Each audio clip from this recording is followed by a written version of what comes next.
ये आकाशवाणी है। कृपया हमारे अगले प्रसारण की प्रतीक्षा कीजिए। ये आकाशवाणी है। अब आप आज लोकसभा में प्रश्नकाल के दौरान हुई कार्यवाही की रिकॉर्डिंग सुनेंगे। This is the Delhi station of Akashvani. Please stand by for our next broadcast. You will now listen to the proceedings during the question hour in Lok Sabha today. माननीय सभासदों, माननीय अध्यक्ष जी,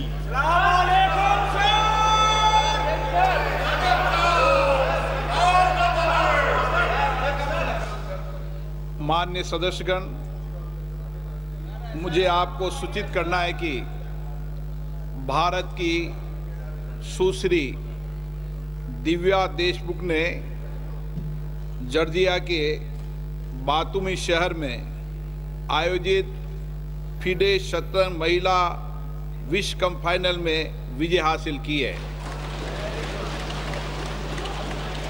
वे इस प्रतियोगिता को जीतने वाली पहली भारतीय महिला है। इसके साथ ही वे भारत की चौथी महिला शतरंज ग्रैंड मास्टर भी बन गई है। सुश्री देशमुख ने फाइनल में अपनी भारतीय साथी खिलाड़ी श्रीमती कोनेरू हप्पी को पराजित कर चैंपियन बनाने का गौरव प्राप्त किया है।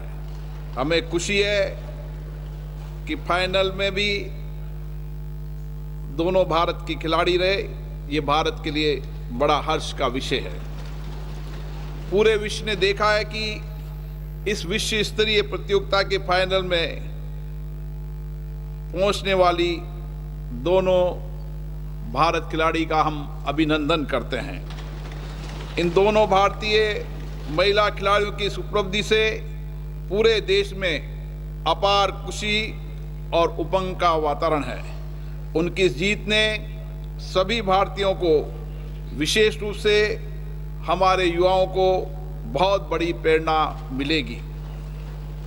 ये सभा सुश्री दिव्या देशमुख एवं श्रीमती कोनेरू हप्पी की इस उत्कृष्ट उपलब्धि के लिए बधाई देती है एवं भावी सफलता के लिए हार्दिक शुभकामनाएं प्रेषित करती है।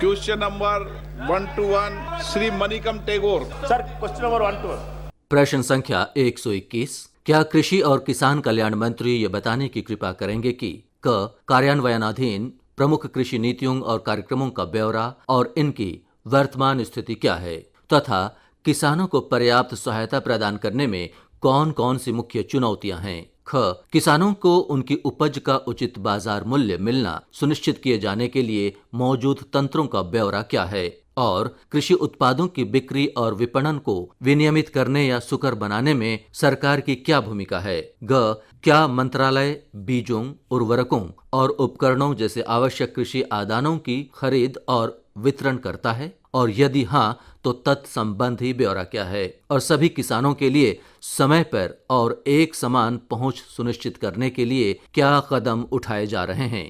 घ दिसंबर से अप्रैल तक किसानों की सहायता करने के लिए कौन कौन सी विशिष्ट पहल सहायता कार्यक्रम कार्यान्वित किए जा रहे हैं, क्योंकि ये अवधि कृषि कैलेंडर में महत्वपूर्ण है। और अंग कृषि कार्यक्रमों के प्रभावी कार्यान्वयन को सुनिश्चित करने में मंत्रालय की क्या भूमिका है, और ये किसानों की सहायता के लिए किस प्रकार उत्तरदायी है।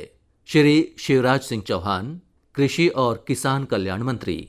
माननीय अध्यक्ष महोदय, विवरण सभा पटल पर रख दिया गया है। माननीय सदस्य, Honorable Prime Minister publicly promised to double farmers' income in 2022. It is now 2025. Can the Honorable Minister present official data? Can the Minister not budget allocation figures on whether the farmers' real incomes adjusted for inflation have actually doubled? If not, will the government accept that this grand promise was a jumla, and clarify what accountability measures it has taken for misleading the farming community? माननीय अध्यक्ष महोदय, प्रधानमंत्री श्रीमान नरेंद्र मोदी जी के नेतृत्व में किसानों की आय बढ़ाने का अभियान निरंतर जारी है। हमने 6 उपाय किए हैं। नंबर 1, सरकार ने उत्पादन बढ़ाने का फैसला किया, उत्पादन बढ़े। नंबर 2, आय बढ़ाने के लिए लागत घटे। नंबर 3, उत्पादन के ठीक दाम मिले। नंबर 4, नुकसान हो जाए तो उसकी भरपाई करें। नंबर 5, कृषि का विविधीकरण, केवल एक फसल की खेती नहीं, फलों की खेती, फूलों की खेती, सब्जियों की खेती, औषधि खेती, कृषि वानिकी, मछली पालन, पशुपालन, अलग अलग अनेकों प्रयत्न किए। और आज मैं प्रसन्नता पूर्वक आपको बताना चाहता हूं माननीय अध्यक्ष महोदय कि पिछले 10 सालों में फसलों का जो उत्पादन है, कुल फूड ग्रेन्स का, खाद्यान्न का, इसमें 246.42 मिलियन टन था 13-14 में, अब बढ़ के 353.96 मिलियन टन हो गया है। दलहन का उत्पादन माननीय अध्यक्ष महोदय 16.38 मिलियन टन से बढ़ के 25.24 मिलियन टन हो गया है। तिलहन का उत्पादन माननीय अध्यक्ष महोदय 27.51 मिलियन टन से बढ़ के 42.61 मिलियन टन हो गया है। और बागवानी का उत्पादन माननीय अध्यक्ष महोदय 280.70 मिलियन टन से बढ़ के 367.72 मिलियन मीट्रिक टन हो गया है। और मैं माननीय ललन सिंह जी आपको भी बधाई दूंगा, किसान ही दूध उत्पादित करता है। दूध का उत्पादन 137.7 मिलियन टन से बढ़ के 239.30 मिलियन टन हो गया है। चाहे मछली का उत्पादन हो, दूध का उत्पादन निरंतर बढ़ रहा है।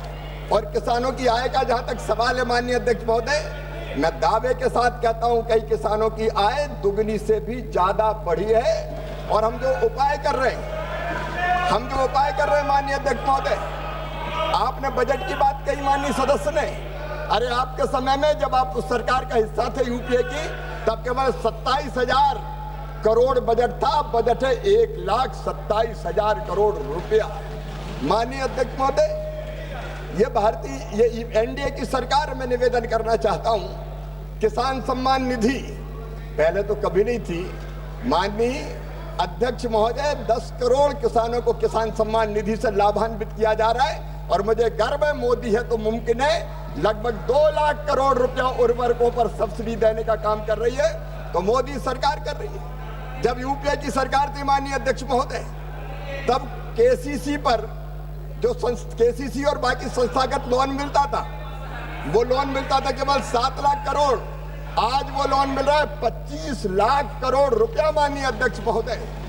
फसल बीमा योजना के अंतर्गत मुझे कहते हुए गर्व है कि ये एनडीए की सरकार है जिसने 35,000 करोड़ रुपए के प्रीमियम के मुकाबले 1,83,000 करोड़ रुपए का क्लेम किसानों के खाते में डालने का काम किया है। ये एनडीए की सरकार है माननीय अध्यक्ष महोदय, जो किसानों की आय बढ़ाने के लिए मैकेनाइजेशन पर सब्सिडी दे रही है। पर ड्रॉप मोर क्रॉप में किसानों को ड्रिप और स्प्रिंकलर दिए जा रहे हैं। Poly house technology, green house technology, फलों पर सब्जियों के उत्पादन से लेके बाकी सब चीजों पर उत्पादन बढ़ाने के प्रयास और ठीक ढंग से खरीदने के प्रयास।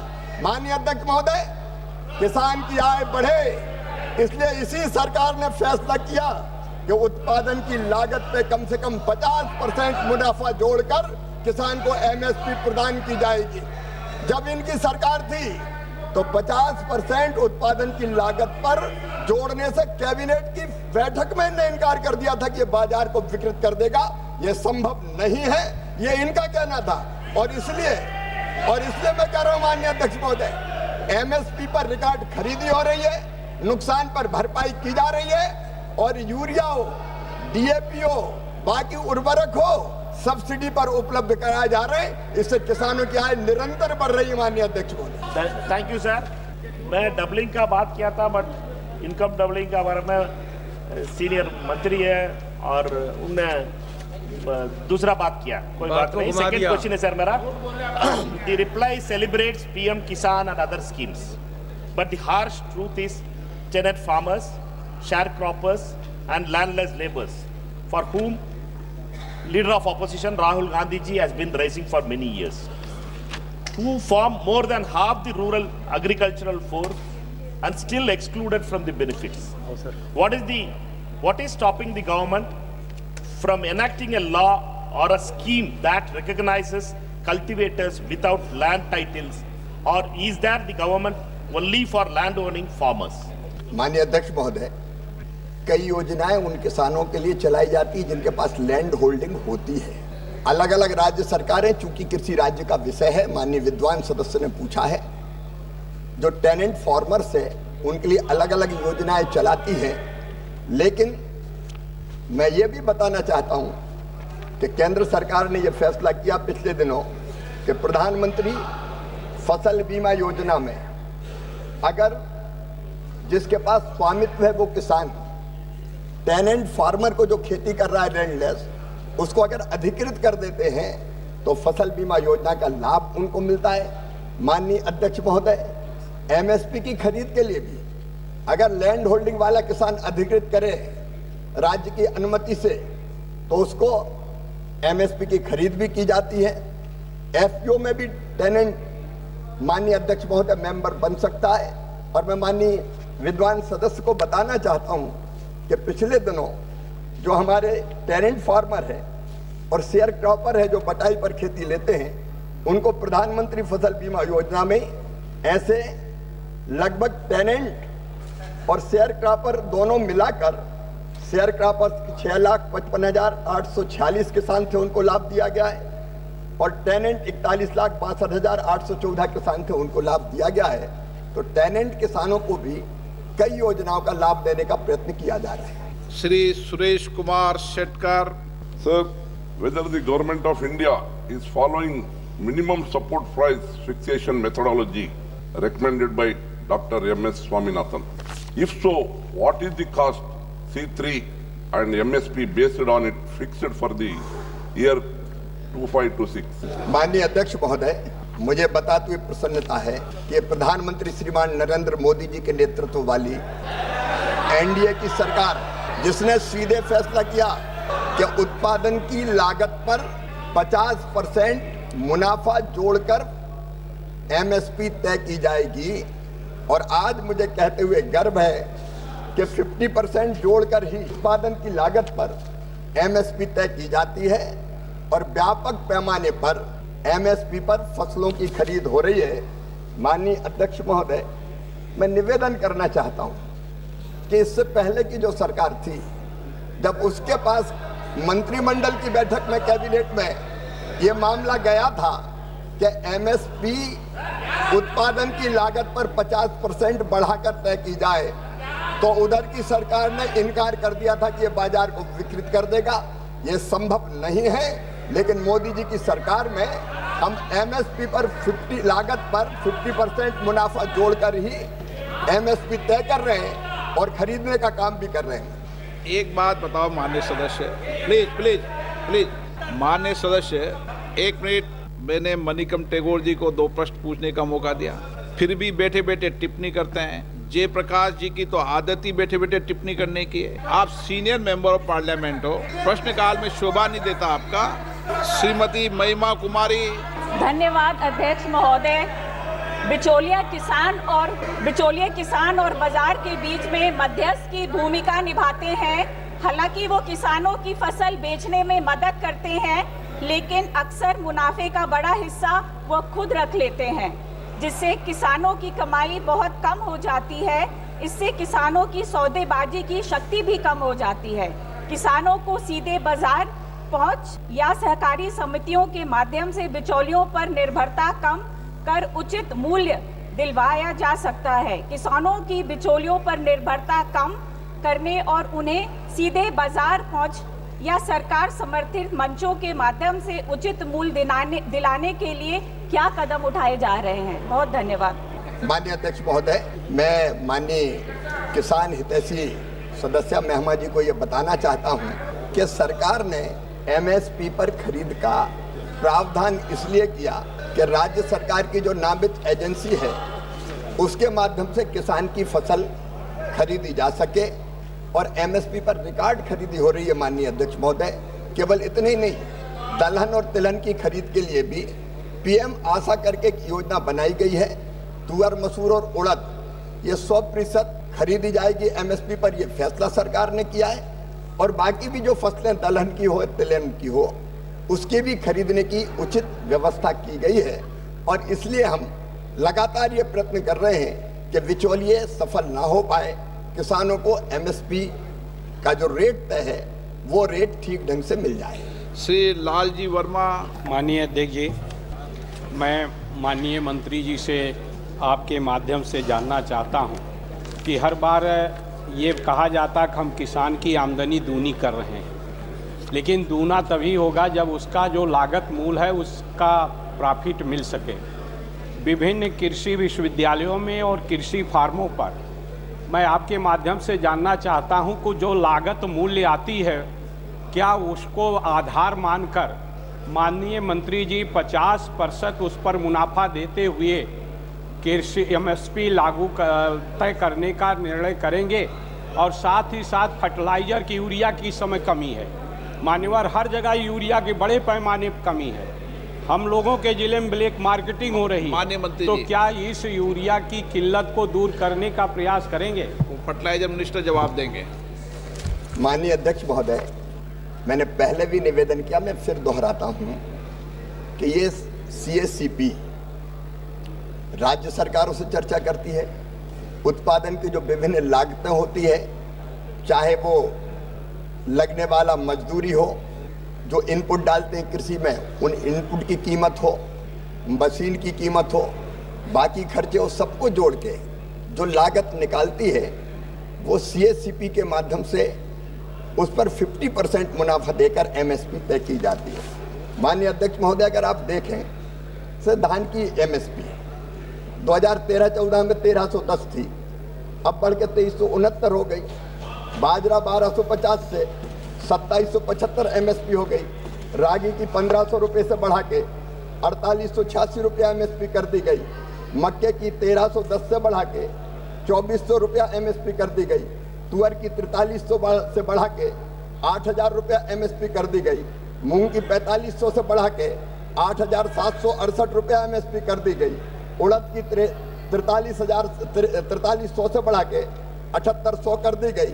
मूंगफली की 4000 से बढ़ा के 7263 कर दी गई। सूरजमुखी की 3700 से बढ़ा के 7721 रुपया कर दी गई।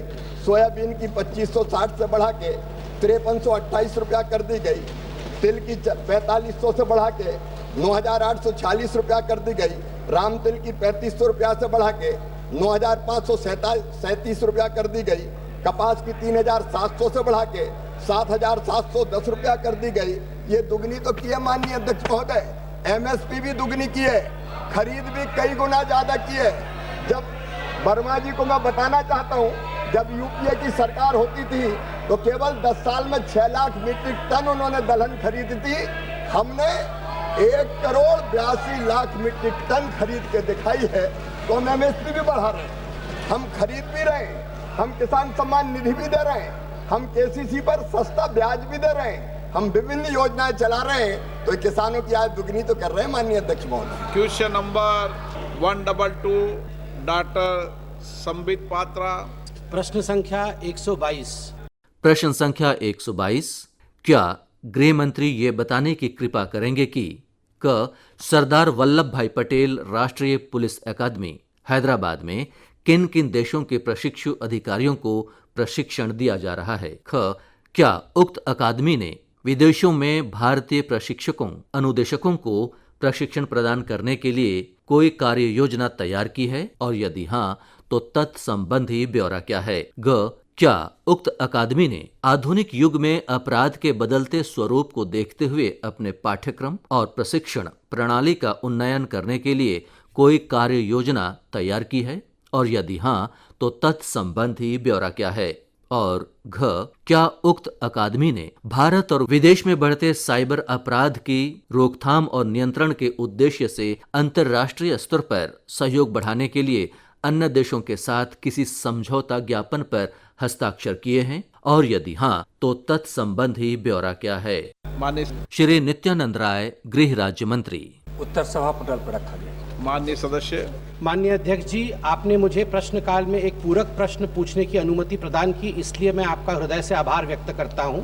आपके द्वारा समय समय पर जारी निर्देशों के अनुपालन में समय की मर्यादा का ध्यान रखते हुए मैं एक संक्षेप तथा प्रत्यक्ष पूरक प्रश्न के रूप में माननीय मंत्री जी से जानना चाहता हूं कि नए आपराधिक कानूनों के लागू होने के पश्चात अकादमी ने उनके पाठ्यक्रम में क्या बदलाव किया तथा क्या सरकार प्रशिक्षुओं को आधुनिक शस्त्र विद्या के अतिरिक्त तकनीकी, साइबर अपराध, शारीरिक एवं मानसिक रूप से सशक्त बनने के लिए क्या पाठ्यक्रम में किसी प्रकार के अतिरिक्त समावेश की है? धन्यवाद। बोले तो कि संक्षिप्त पूछूंगा, लेकिन 5-7 प्रश्नों को एक साथ उन्होंने कर दिया है। लेकिन आप संक्षिप्त जवाब दे दो। लेकिन हम कोशिश करेंगे। महोदय, अकादमी के प्रशिक्षण पाठ्यक्रमों में 3 नए कानून अर्थात भारतीय न्याय संहिता, भारतीय नागरिक सुरक्षा संहिता और भारतीय साक्ष्य अधिनियम के विभिन्न प्रावधानों को उपयुक्त ढंग से शामिल किया गया है। महोदय, चूँकि जो ये कानून है नए तीनों, यह पुलिस के क्रियाकलापों से जुड़ा हुआ है और सरदार वल्लभ भाई पटेल राष्ट्रीय अकादमी पुलिस ऑफिसर्स विशेषकर IPS के प्रशिक्षण के लिए वैश्विक स्तर का यह अकादमी है। इसलिए जो तीनों कानून पर प्रशिक्षण दिया जा रहा है और जो पाठ्यक्रम में विषयों को शामिल किया गया है, उसका उचित समावेश उसमें किया गया है। जैसे महोदय, प्रौद्योगिकी संचालित न्याय व्यवस्था पर जोर दिया गया है इन तीनों कानूनों में। इसके लिए भारत सरकार द्वारा शुरू interface, ICJS, CCTNS, NCCRP, e forensic, e court, e prosecution आदि अब पाठ्यक्रम का हिस्सा है और इन पर जानकारी विस्तृत रूप से दी जाती है। महोदय, न्याय के लिए निश्चित समय सीमा निर्धारित की गई है। इस पर भी अकादमी ने बहुत जोर दिया है और प्रशिक्षण प्रक्रिया में समय समय पर विषय को कानून और जांच एजेंसियों में शामिल किया है। सिमुलेशन और व्यवहारिक अभ्यास के दौरान इस पर जोर दिया जाता है। प्रीत केंद्रित दृष्टिकोण है इस कानून का, तो इस विषय को कानून और जांच विषयों को एकीकृत किया गया है पाठ्यक्रम में और सिमुलेशन और व्यवहारिक अभ्यासों से इसको सुदृढ़ किया जा रहा है। नए अपराध और परिभाषाएं को भी पाठ्यक्रम में शामिल किया गया है महोदय, इसलिए कि जो नए कानून में जो नए शब्दों का उपयोग है और भावनाओं का, तो उसको परिभाषित करने के पश्चात ही प्रशिक्षण देना अकादमी ने उचित समझा है। फॉरेंसिक और डिजिटल सुधार की कार्य क्षमताओं से परिवीक्षार्थियों को परिचित कराया जाता है और प्रक्रियात्मक नवाचार से भी परिचित कराया जाता है। महोदय, चूँकि यह तीनों कानून दंड नहीं न्याय की भावनाओं से प्रेरित है, अतः अकादमी ने पाठ्यक्रम और प्रशिक्षण में इसको संपूर्ण रूप से समाहित किया है।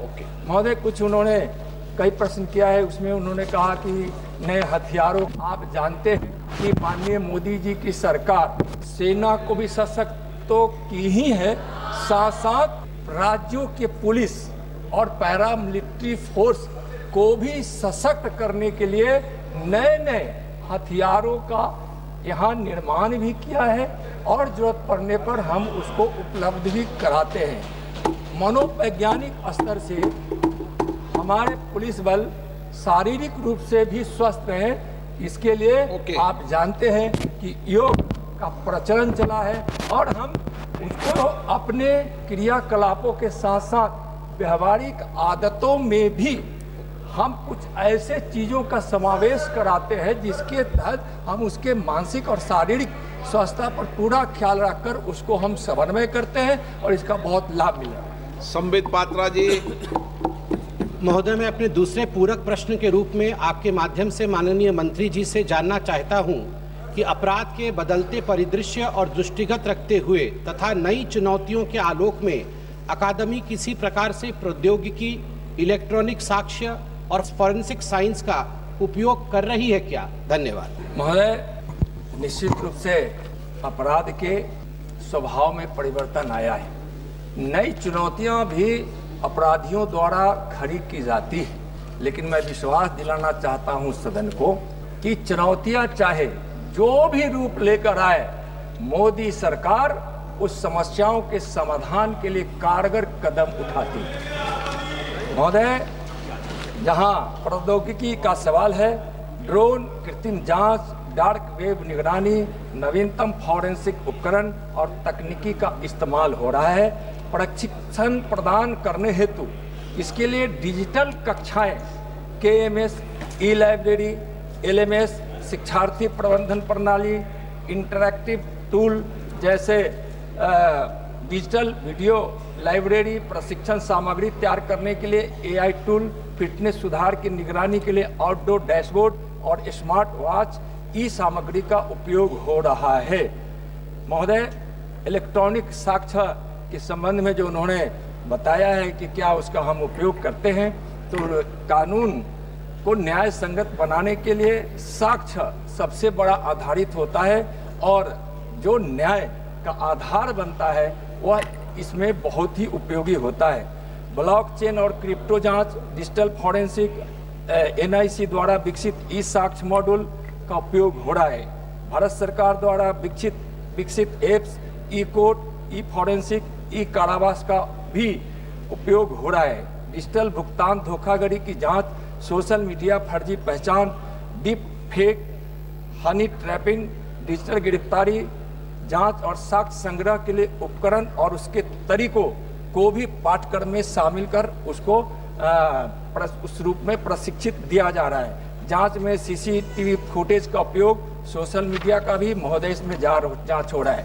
फॉरेंसिक के विषय में उन्होंने जब प्रश्न पूछा है, तो आज फॉरेंसिक का बहुत बड़ा महत्व हो गया है। अपराध स्थल उपकरण, एकीकृत मॉड्यूल, अपराध स्थल उपकरण जैसे SAE-CK और लेजर मापन इकाइयों, किटों, 360 डिग्री लेजर स्कैनिंग कैमरे, ड्रोन स्केचिंग सॉफ्टवेयर इत्यादि का उपयोग किया जा रहा है। इसलिए अकादमी ने इस पर भी प्रशिक्षण देने का पुरजोर रूप से काम कर रहा है और इसको भी पाठ्यक्रम में शामिल किया है।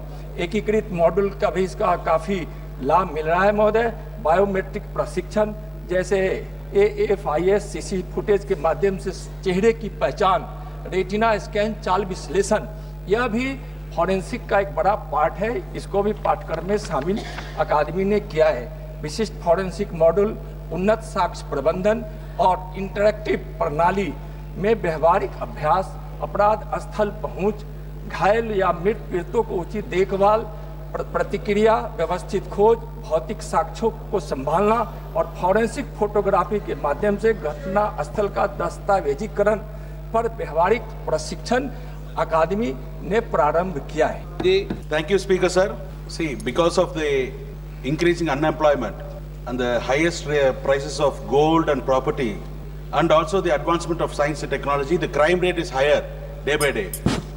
In order to combat these crimes, we also have to update ourselves second by second. I went through the answers and the relevant topics are covered as drones, challenges in border management, terrorism, cyber security, cyber crime and all those things. Is the government keen in expanding the curriculum in human trafficking, especially used for flesh trade, domestic slavery and also organ theft? Moreover, narcotics also is an important subject. Is the government keen in expanding the curriculum in these subjects? Thank you very much, sir.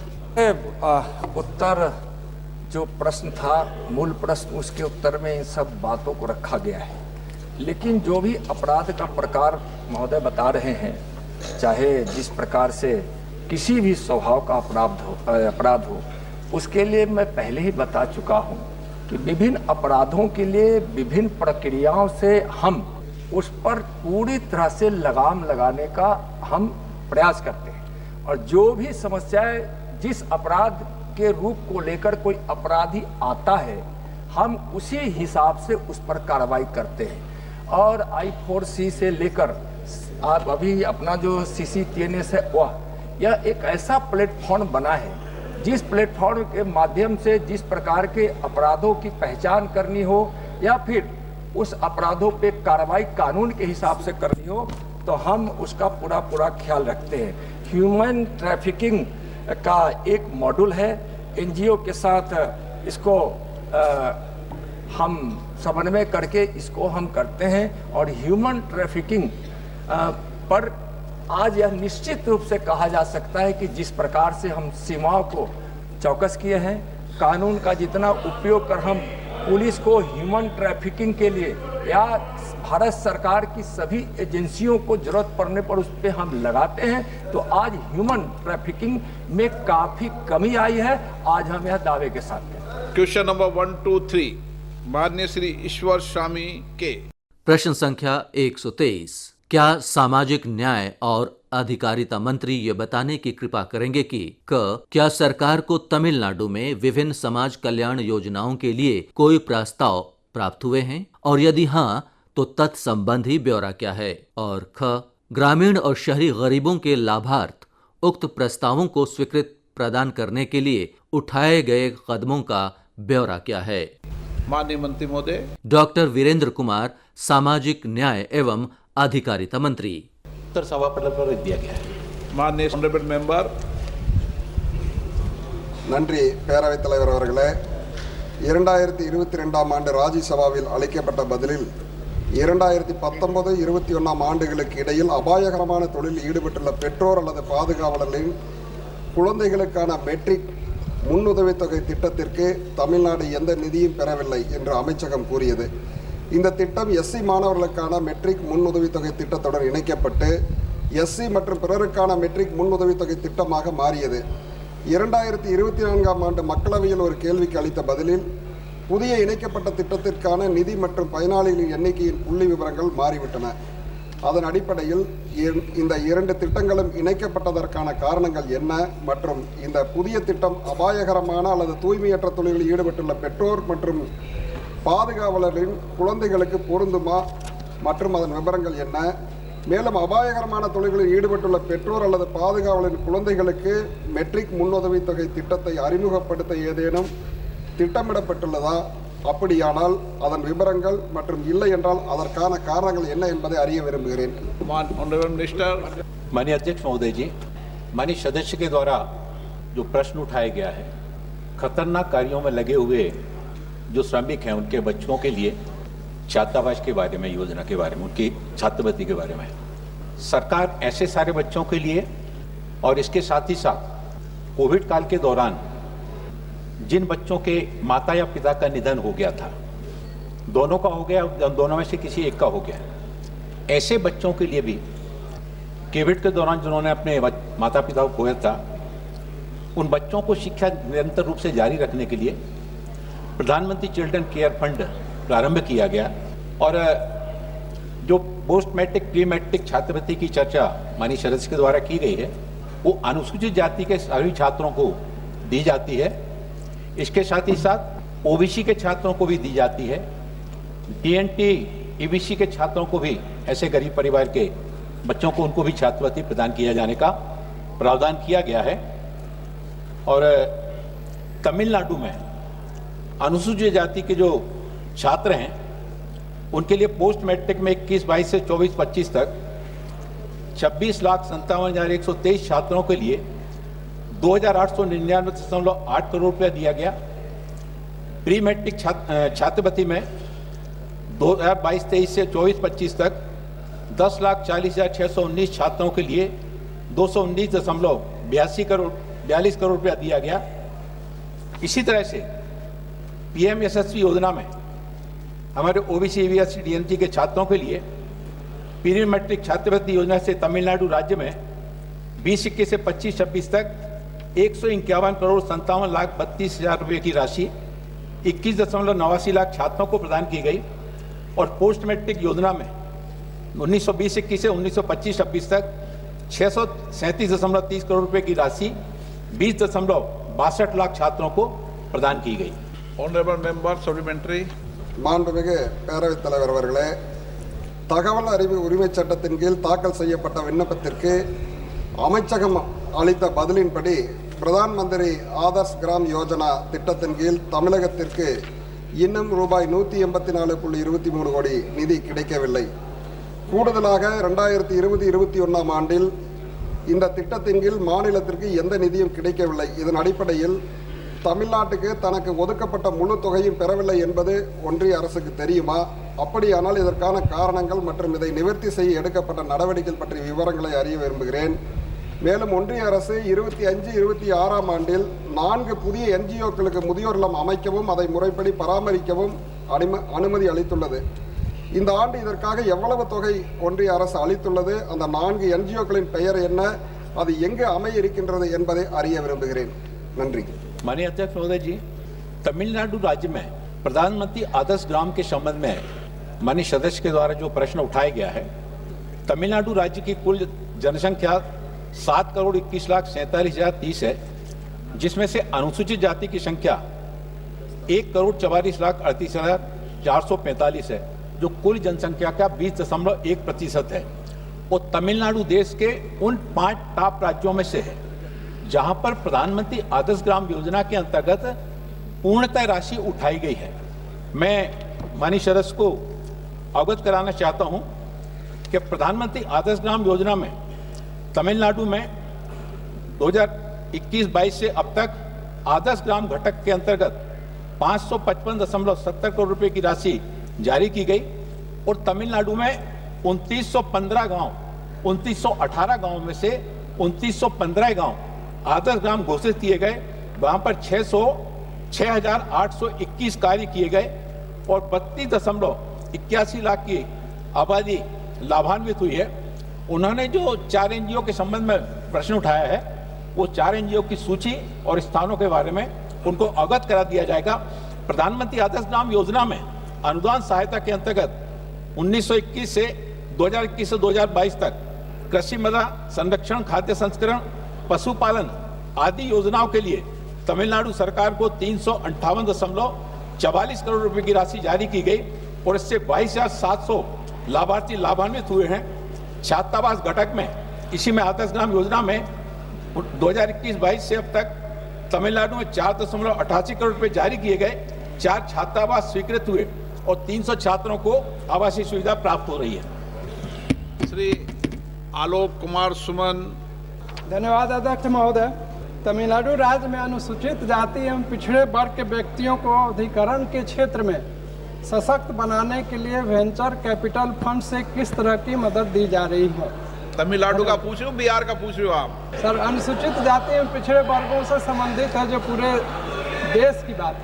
अच्छा, माननीय अध्यक्ष महोदय, प्रश्न मूलतः तमिलनाडु का है और venture capital fund योजना से तमिलनाडु में अनुसूचित जाति वर्ग के हमारे बंधुओं को आर्थिक रूप से सशक्त करने के लिए औद्योगिकरण के क्षेत्र में आगे बढ़ाने के लिए 2020-21 से 2025-26 तक कुल 7 लाभार्थी कंपनियों को 29.86 करोड़ रुपए की राशि स्वीकृत की गई, जिसमें से 17.4 करोड़ रुपए की राशि वितरित भी की जा चुकी है।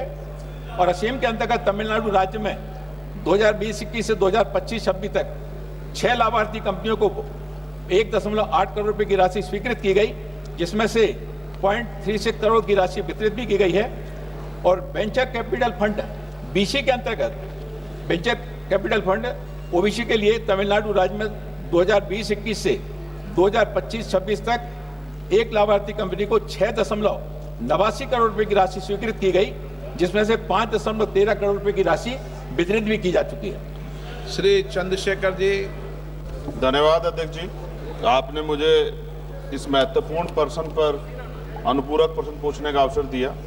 अध्यक्ष जी, मेरा सवाल माननीय मंत्री से तमिलनाडु से जुड़ा हुआ है। सर, तमिलनाडु राज्य में दिव्यांगजनों के लिए सहायक यंत्रों को प्रदान करने के लिए चलाई जा रही ADP योजना के अंतर्गत तमिलनाडु राज्य में पिछले 5 वर्षों में कितने लाभार्थियों को सहायक यंत्र एवं उपकरण प्रदान किए गए तथा कितनी राशि उपयोग की गई, ये माननीय मंत्री जी इसको बताने की कृपा करें। धन्यवाद अध्यक्ष जी। क्या तमिलनाडु तक विस्तार कर रहे हो क्या?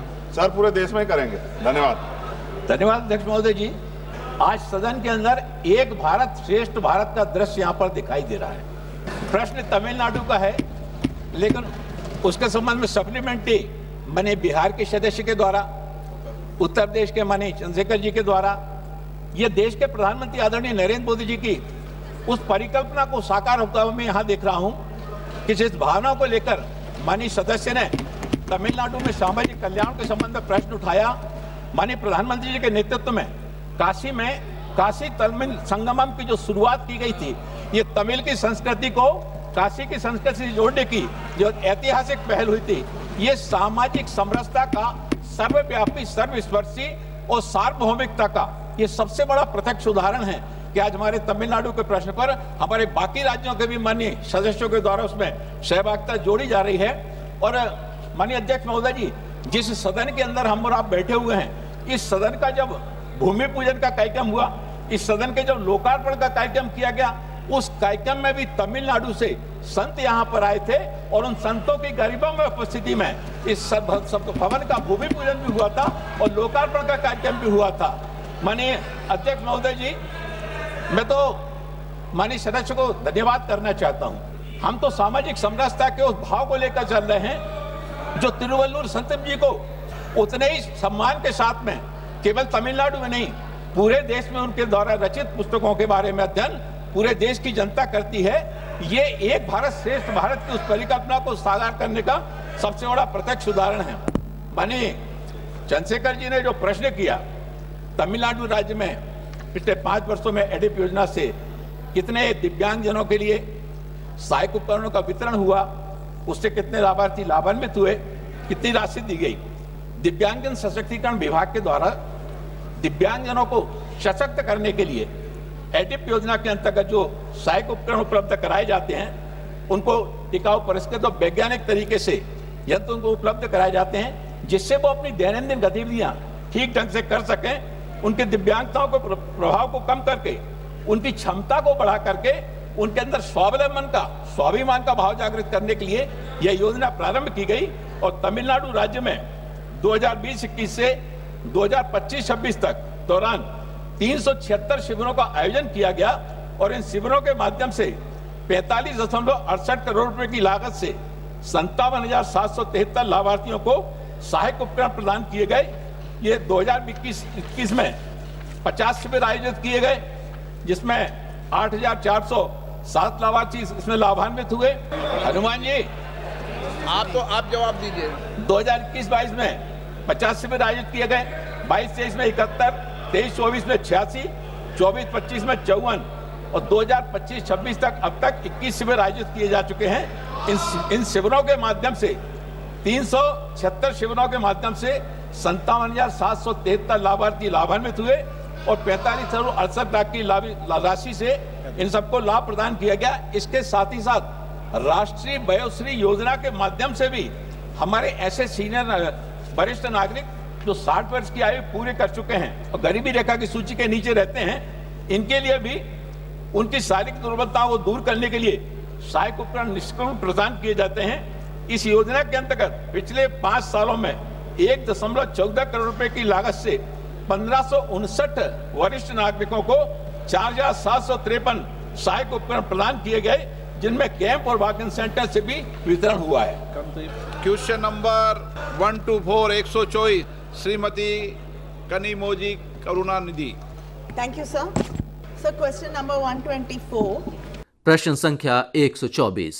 क्या पंचायती राज मंत्री ये बताने की कृपा करेंगे कि वर्ष 2017 से 2024 के बीच देश में ग्राम पंचायतों द्वारा स्वयं के स्रोत से अर्जित कुल राजस्व OSR और प्रति व्यक्ति OSR का राज्यवार और वर्षवार ब्यौरा क्या है?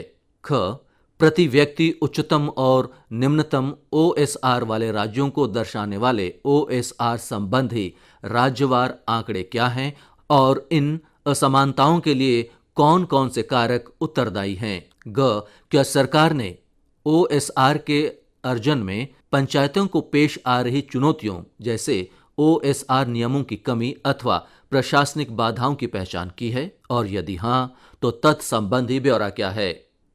सरकार द्वारा क्षमता निर्माण संबंधी पहलों अथवा नीतिगत सुधारों सहित अधिक OSR अर्जन के माध्यम से पंचायतों की वित्तीय स्वायत्तता को बढ़ाने के लिए अन्य क्या उपाय किए गए हैं? और क्या पंचायतों के कार्यकरण और सेवा प्रदायगी पर निम्न OSR के प्रभाव का कोई आकलन किया गया है? यदि हाँ तो तत्संबंधी ब्यौरा क्या है और यदि नहीं तो इसके क्या कारण है। श्री राजीव रंजन सिंह उर्फ ललन सिंह, पंचायती राज मंत्री। उत्तर सभा पटल I'd like to know, in the reply the minister has given us, the funds for Tamil Nadu has been decreasing. In 17-18 it was around 731 crores. The next year it was around 800 crores. But this year it is only around 400 crores. I'd like to know why, what are the reasons the funds have been reduced, and whether the government is aware that states are not being fully given their allocated funds. In many states the funds have been reduced, it's just not Tamil Nadu. And what are the monitoring mechanisms in place to ensure that the states receive the full funds? Thank you. अध्यक्ष महोदय, मूल प्रश्न own source of revenue पंचायतों में कैसे बढ़ाया जाए उससे, लेकिन माननीय सदस्य ने पूछा है कि पंचायतों को दी जाने वाली राशि घटी नहीं। पंचायतों को दी जाने वाली राशि कभी नहीं घटी। प्रधानमंत्री नरेंद्र मोदी जी के 11 साल के शासनकाल में जो फाइनेंस कमीशन, जो वित्त आयोग जितनी राशि देता है उसको हम दो भाग में बांटते हैं। 90% राशि हम आबादी के आधार पर देते हैं और 10% राशि हम जो क्षेत्रफल है राज्य का उसके आधार पर देते हैं। अध्यक्ष महोदय, माननीय सदस्य ने कहा, हम आपको ये बताना चाहते हैं कि जो 13वें वित्त आयोग के अनुशंसा पर जो 13वें वित्त आयोग का साइकिल था 2010 से 2015, उसमें 176 रुपया प्रति व्यक्ति प्रति वर्ष के दर से दिया जाता था और 11 साल के शासनकाल में, 10 साल के शासनकाल में, 15वें वित्त आयोग में मोदी जी के शासनकाल में 674 रुपया प्रति व्यक्ति प्रति वर्ष दिया गया। ये 4 गुना की बढ़ोतरी है। माननीय सदस्य कह रहे हैं कि नहीं बढ़ रहा। हाँ, राज्यों को जो पैसा सेकंड इंस्टॉलमेंट दिया जाता है उसके कई क्राइटेरिया और उन क्राइटेरिया को जो राज्य पालन नहीं करता है उसको हम लोग सेकेंड इंस्टॉलमेंट नहीं देते। जैसे उसका काम है कि पंचायतों में चुनाव होना चाहिए, अगर पंचायतों का चुनाव नहीं हुआ तो हम राशि नहीं देंगे। यह संविधान के मुताबिक जो पंचायत का 243G में जो प्रावधान है उसके मुताबिक है। जिन राज्यों में स्टेट फाइनेंस कमीशन नहीं बना है वहां हम फंड रिलीज नहीं करते हैं। तो ये कई क्राइटेरिया है जहां राज्य अगर नहीं देते हैं तो सेकंड इंस्टॉलमेंट हम उस क्राइटेरिया को फुलफिल करने के बाद ही जारी करें। Sir, I'd just like to tell the minister that we have held elections and we have a state finance commission in Tamil Nadu. I just like if we can, yeah, we are. And the second question is that the states shall receive grants only after that they are fully digitized. That is one of the conditions you've given, that panchayats have to be digitized. But already the panchayats are underfunded. So adding and making this a condition to give them funds are already, this is already putting pressure on the already starved, these underfunded panchayat bodies. You're actually adding something which they cannot deal with at the pace you expect. So you should have some consideration about that. Thank you. अध्यक्ष महोदय, माननीय प्रधानमंत्री जी का यह परिकल्पना है कि हमारा पंचायत जब तक आत्मनिर्भर नहीं बनेगा, हमारा पंचायत जब तक स्वावलंबी नहीं बनेगा, तब तक हम आत्मनिर्भर भारत और विकसित भारत की कल्पना नहीं कर सकते। इसलिए पंचायतों को सुदृढ़ करने के लिए कई योजनाएं उन्होंने चलाई। उसमें एक योजना पारदर्शिता भी। पारदर्शिता पंचायतों को बरतनी होगी। जो भारत सरकार पैसा देती है उसका जो एक्सपेंडिचर है, उसका यूटिलाइजेशन सर्टिफिकेट है, उसमें जो ट्रेनिंग के लिए हम पैसा देते हैं, ये सारे चीज पर अगर आप पारदर्शिता नहीं बरतेंगे, यूटिलाइजेशन सर्टिफिकेट केंद्र सरकार को नहीं प्राप्त होगा तो हम राशि कैसे रिलीज कर सकते हैं। उसको भी केंद्र की सरकार को भी कई वित्तीय बंधनों के साथ जुड़ा है। अब अभी फाइनेंस मिनिस्ट्री ने एक स्पर्श मॉड्यूल बनाया है। उस स्पर्श मॉड्यूल के माध्यम से आपको अपलोड करना है उसका जो रिक्वायरमेंट्स है उस रिक्वायरमेंट्स को आपको उसमें अपलोड करना है, तभी निधि जारी होगी। हम उम्मीद करते हैं, जैसे माननीय सदस्य ने तमिलनाडु की बात, हम इनको बताना चाहते हैं कि आपके राज्य से यूटिलाइजेशन सर्टिफिकेट इस जुलाई महीने में आया है। अब जुलाई महीने में आया है तो हम उसको एग्जामिन करेंगे। Shashi, Thank you very much, Mr. Chairman. I've read the Honourable Minister's reply, and he mentions the Samarth scheme, which is a Panchayat portal, a dedicated digital platform. The problem is, according to the information we've been able to collect, sir, a large number of states do not have an online system for updating and recording land ownership. So the first problem is, you expect them to benefit from a portal. There's not only Samarth, there's also the Swamitva, the survey of villages and mapping with improvised technology. The problem we have here is, sir, that has the ministry taken any steps to strengthen technology, to provide last mile connectivity to the Gram Panchayats, and to train the Panchayat officers on how to use this? Because in the absence of that, if you are counting on digitization to improve the own source revenue, and they don't have the capacity to actually use the digital stuff, how is it going to change? We have your own answer says per capita is only 59 rupees in the country. Per capita income generation in panchayats is 59 rupees. If you realize we have 2.25 lakh gram panchayats in the country, that's literally half a lakh a year coming to these panchayats. So make it easier for them by giving them systematic training from the central government. Not every state is equal. We're okay in Kerala, but in many other states there are problems, sir. Thank you, Mr. Speaker. अध्यक्ष महोदय, माननीय सदस्य ने कहा एक तो कि ये पूरा पंचायत का पूरा प्रबंधन जो है राज्य का विषय है और यह पूर्णतः राज्य के अधीन है। केंद्र सरकार वित्त आयोग की अनुशंसा पर राज्यों को राशि देती है, राज्य अपनी राशि अपने पंचायतों को देते हैं। पोर्टल की भी सुविधा है, क्षमता निर्माण के लिए प्रधानमंत्री जी के और राष्ट्रीय ग्राम स्वराज अभियान हम लोगों ने चलाया है। उस राष्ट्रीय ग्राम स्वराज अभियान के तहत हम लोगों ने कई ट्रेनिंग्स के प्रोग्राम, ताकि जो पंचायत के प्रतिनिधि हैं, पंचायतों में जो अधिकारी हैं, पदाधिकारी हैं, उनका भी कैपेसिटी बिल्डिंग कैसे हो, इसके लिए IIM अहमदाबाद के साथ एक मॉड्यूल भी बनाया गया है। उस मॉड्यूल को हम लोग राज्यों को भेज रहे हैं। हम मास्टर ट्रेनर्स को ट्रेंड कर चुके हैं, राज्यों को भी ट्रेंड, लेकिन ये सारा काम तो करना है राज्यों को। कैपेसिटी बिल्डिंग के लिए, पंचायतों को प्रोत्साहित करने के लिए हम लोग राष्ट्रीय पुरस्कार की भी योजना चला रहे हैं। जो पंचायत अच्छा काम करता है, जो पंचायत बेहतर काम करता है, वहाँ के पंचायत प्रतिनिधियों को हम लोग राष्ट्रीय पुरस्कार से सम्मानित करते हैं। तो ये सारे कार्यक्रम हम लोग चला रहे हैं और पोर्टल के लिए भी आदरणीय प्रधानमंत्री जी ने सभी पंचायतों को ऑप्टिकल फाइबर के साथ जोड़ने का भी अभियान चलाया है। तो ऑप्टिकल फाइबर से जुड़ेगा तो स्वाभाविक तौर पर जो सूचना प्रणाली है वो मजबूत होगी। डॉक्टर काकोली घोष।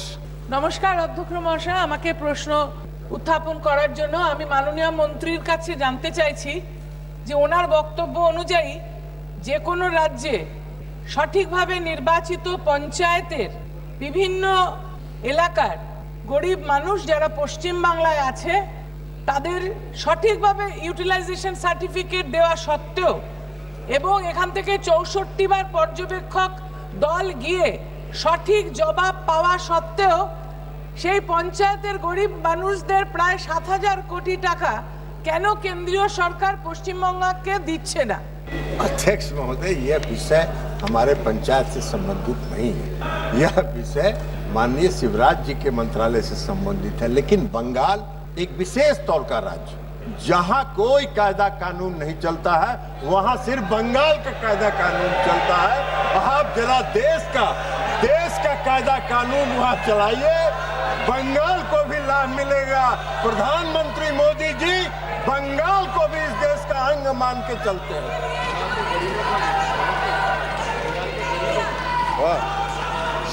और बंगाल के और अध्यक्ष महोदय, बंगाल के गरीबों का हितैषी बंगाल की सरकार नहीं है। श्री अब्दुल रशीद शेख। सर आपका शुक्रिया। मैं एक सजेशन देना चाहता हूं अपने मिनिस्टर साहब को कि गाँव जो हैं, ख़ासतौर से जम्मू कश्मीर के बॉर्डर एरियाज जो हैं, वहाँ पंचायतें ही सब कुछ देखती हैं लेकिन एक रिक्वेस्ट हमारी है कि जो जंगल हमारे हैं, जंगलों में अरबों रुपए की लकड़ी पड़ी है, फॉरेस्ट डिपार्टमेंट पहुंच नहीं पाता है नॉन अप्रोचेबल रोड से। तो क्या ऐसा मुमकिन है कि आप इस पर विचार करें कि वहाँ की जो लकड़ी है वो पंचायत एक्सट्रैक्ट करें, जो नीचे गिरी हुई है, जो due to landslides, due to shelling या बाकी चीज़ें, ड्यू टू बैड वेदर, तो वो लकड़ी उसको फिर वहाँ से बाहर निकाल कर पंचायतों के डिस्पोजल पर रखा जाए ताकि पंचायतों को रिसोर्सेज मिलें और उसका अच्छे कामों के लिए इस्तेमाल हो सके। Thank you. अध्यक्ष महोदय, माननीय सदस्य का जो सवाल है वो पंचायत से जुड़ा हुआ नहीं, यह वन विभाग के साथ जुड़ा हुआ है। वन विभाग के अलग अपने नियम, कायदा, कानून है। बेहतर होगा हम माननीय सदस्य से आग्रह करेंगे कि वन विभाग से अगला बार प्रश्न करें, वो उसका उचित उत्तर दे पाएंगे। Question number 125 125 Hanuman Beniwal. Question number 125। प्रश्न संख्या 125। क्या कृषि और किसान कल्याण मंत्री ये बताने की कृपा करेंगे कि विगत 5 वर्षों के दौरान देश में प्रधानमंत्री फसल बीमा योजना PMFBY के अंतर्गत राज्यवार, संघ राज्य क्षेत्रवार कितने किसानों का नामांकन किया गया? राज्यवार और राजस्थान के नागौर और डिडवाना कुचामन जिलों सहित जिलावार कितने किसानों के दावों का निर्धारित समयावधि के भीतर निपटान नहीं किया गया? विगत 5 वर्षों के दौरान प्रधानमंत्री फसल बीमा योजना के अंतर्गत दावे के भुगतान में विलंब के कारण राज्यवार कुल कितनी धनराशि के दावों की सूचना प्राप्त हुई है और दावों के निपटान में राज्यवार औसतन कितना समय लगा है? क्या सरकार को प्रीमियम का भुगतान करने अथवा पात्र होने के बावजूद कवरेज के संबंध में कोई शिकायतें प्राप्त हुई हैं? और यदि हाँ, तो उक्त अवधि के दौरान राज्यवार ऐसे कितने मामलों की सूचना प्राप्त हुई और उनका समाधान किया गया? और क्या भुगतान में विलंब अथवा अस्वीकृति के लिए बीमा कंपनियों अथवा एजेंसियों के विरुद्ध कोई दंडात्मक कार्रवाई की गई है? और यदि हाँ, तो तत्संबंधी ब्यौरा क्या है? श्री शिवराज सिंह चौहान, कृषि एवं किसान कल्याण मंत्री। माननीय अध्यक्ष महोदय, एक विवरण सभा पटल पर रख दिया गया है। अध्यक्ष महोदय, प्रधानमंत्री फसल बीमा योजना जुड़ा मामला इसलिए नंबर आ गया। देखिए साहब, किसानों की दुआ मुझे लगेगी और मंत्री जी भी पहली बार जवाब दे रहे हैं। पहले फसल बीमा 5 तरह से होता था अध्यक्ष महोदय, 5 स्टेज का। मैं दोनों सवाल सप्लीमेंट्री एक एक करके पूछ लेता है। दोनों आप बताएं, समय कम है। दोनों एक साथ पूछ लूं, जवाब दे देंगे। एक निवेदन था सर मेरा, दिल्ली सरकार और स्टेट दोनों 50% जो बीमित होता है उनको आप फसल बीमा का क्लेम देते हैं। लेकिन दुर्भाग्य से ये एक निश्चित जो तिथि होती है, आप जब खरीफ की फसल हो या रबी, दोनों इस सीजन में किसानों को फसल बीमा करवाने की निश्चित तिथि जो आप देते हैं, उसमें प्रीमियम की राशि तो आप ले लेते हैं किसान से एक निश्चित तिथि के अंदर, लेकिन जब वापस देना पड़ता है तब आप कहते हैं कि राज्य सरकार एजेंसियां राज्य सरकार ही देगी। एक तो मेरा मंत्री जी से निवेदन है कि राज्य सरकारों, बैंकों को आप निर्देशित करें कि किसानों को समय पे जो आप बीमित करें उनको क्लेम मिले। और दूसरा, एक पटवार मंडल की जगह खेत को इकाई माने। एक मेरा अध्यक्ष महोदय दूसरा सवाल मैं वो भी पूछ लेता हूँ, क्योंकि आप बार बार घड़ी की तरफ देख रहे हैं। मेरा सवाल है सर, पूछ लेता हूँ साथ ही। माननीय अध्यक्ष महोदय, मोदी जी किसान हितैषी प्रधानमंत्री हैं और इसलिए पूर्व की जो फसल बीमा योजना थी, नेस के नाम पे चलती थी, वो किसान हितैषी नहीं थी। उसमें अनेकों परिवर्तन करने का काम हुआ है और एक परिवर्तन उसमें माननीय अध्यक्ष महोदय ये हुआ है कि अगर बीमा कंपनी किसान का जो क्लेम बनता है उसका समय पर भुगतान नहीं करती, तो अब निर्धारित तिथि के 21 दिन के अंदर अगर उन्होंने भुगतान नहीं किया तो 12% ब्याज बीमा कंपनी पर लगाया जाएगा, जो किसान के खाते में डाला जाएगा। दूसरा, माननीय अध्यक्ष महोदय, मैं ये भी निवेदन करना चाहता हूँ, कई बार राज्य सरकार के शेयर आने में देर होती। कुछ सरकार तो ऐसी हुई जिनने शेयर कह दिया कि हम किसान का देंगे और दिया ही नहीं। जैसे आंध्र में जगन जी की सरकार थी तो मामला अटक गया था। अब हमने ये तय कर दिया कि राज्य सरकार अपना शेयर दे ना दे, केंद्र सरकार अपना शेयर डाल देगी और राज्य सरकार भी शेयर देने में अगर देर करेगी तो 12% ब्याज उस पर भी लगेगा और किसान के खाते में वो डाला जाएगा। ये व्यवस्था भी मोदी जी की सरकार ने करने का काम किया है। और माननीय अध्यक्ष महोदय, हमने ये भी तय कर दिया है कि जो राज्य सरकारें लोकप्रिय निर्णय ऐसे करते हैं कि हम देंगे किसान का पैसा, वो किसान का पैसा निर्धारित अवधि के अंदर उनको देना पड़ेगा। कई बार देते नहीं, जैसे आंध्र प्रदेश में जगन की सरकार ने 3 साल दिया ही नहीं, किसान फंस गया। लेकिन वो भी अब निश्चित समय सीमा में उनको देना होगा, तभी बीमा माना जाएगा। पूरा जवाब दे दो मंत्री जी, 1 मिनट बचा है। वो पूछ ले, एक सवाल और पूछ ले। पूरा ही बोल दो इस पे ही।